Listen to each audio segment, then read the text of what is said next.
असली स्वतंत्रता ही तब है जब हर एक व्यक्ति बिना डर के इस देश में अपने हक से जी सके।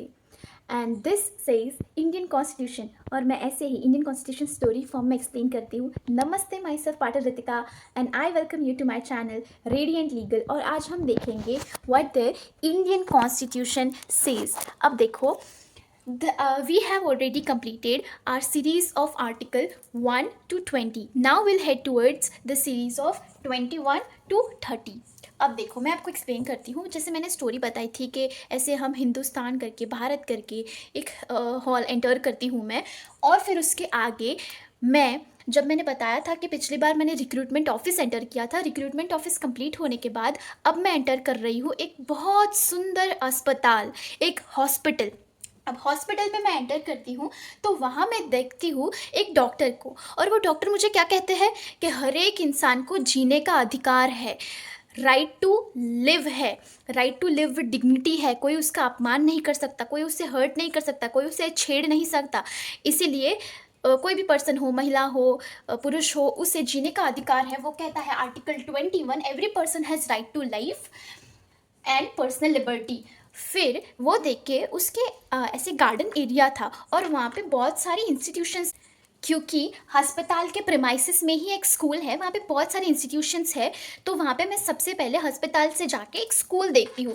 तो ठीक है, स्कूल में मैं देखती हूँ कि बहुत सारे बच्चे पढ़ रहे होते हैं, और वो डॉक्टर मुझे बताते हैं कि यहाँ पे बच्चे फ्री में पढ़ते हैं। जिनकी एज 6 to 14 ईयर्स होती है वो फ्री में पढ़ रहे होते हैं। अब ये देख के मुझे ऐसा लगता है कि फ्री में भी एजुकेशन मिल रहा है।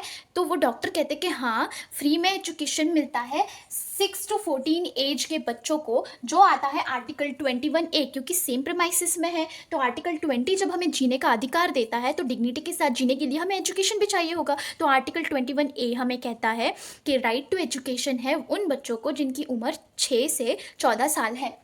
अब देखो, वो आता है राइट टू एजुकेशन में।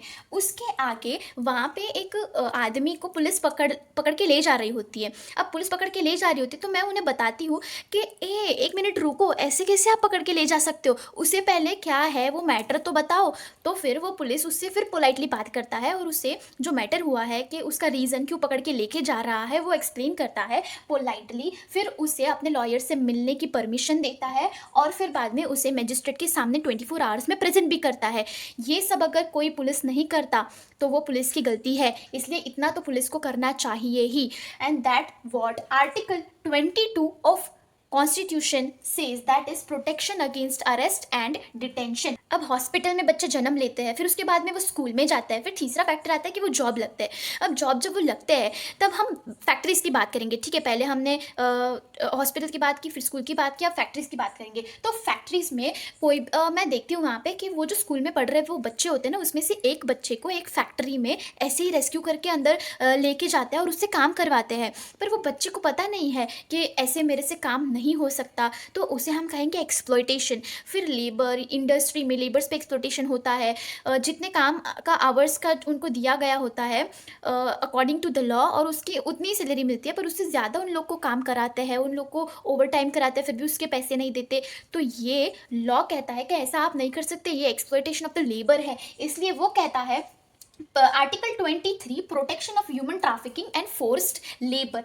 उसके बाद आता है कि मैं, जैसे मैंने आपको बोला कि कोई भी बच्चा वो नहीं ले सकते अपनी कंपनी में, इसीलिए आर्टिकल 24 कहता है no child labour in hazardous employment.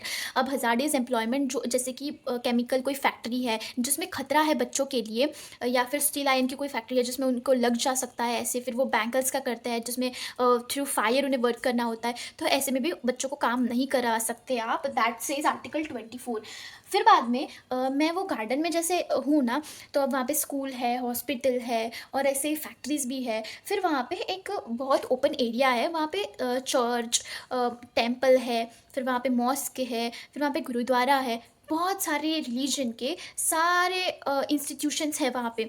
तो फिर मैं वहाँ देखती हूँ कि ये सारे अलग अलग रिलीजन के लोग कितने अच्छे से साथ में मिलजुल के रह रहे हैं, सब एक दूसरे के इंस्टीट्यूशंस में जा रहे हैं, सबको अपना अपना रिलीजन प्रैक्टिस करने के लिए परमिशन है, और वो इंटरचेंज भी कर सकते हैं अपना रिलीजन। मतलब अगर उन्हें चाहिए तो वो हिंदू से क्रिश्चियन, क्रिश्चियन से हिंदू, या फिर मुस्लिम से हिंदू, हिंदू से मुस्लिम ऐसे हो जा रहे हैं। या फिर Hindus are very prominent to the Punjabi culture and they are also going to the Golden temple.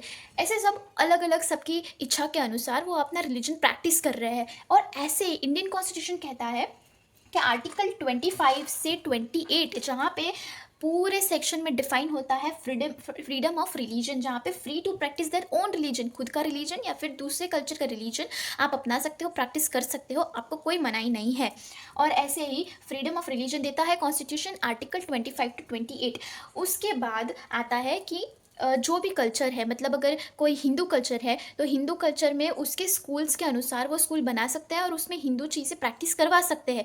या फिर कोई मुस्लिम मॉस्क है, वहाँ पे अपने बच्चों को मुस्लिम का जो ज्ञान है, जो उनकी स्टडी है वो करवा सकते हैं। क्रिश्चियनिटी जो धर्म है वो अपने क्रिश्चियन बच्चों को वैसे उनका नॉलेज दिलवा सकते हैं।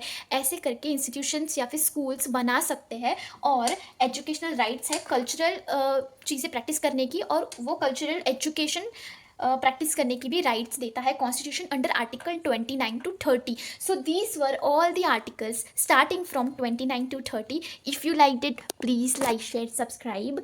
Thank you.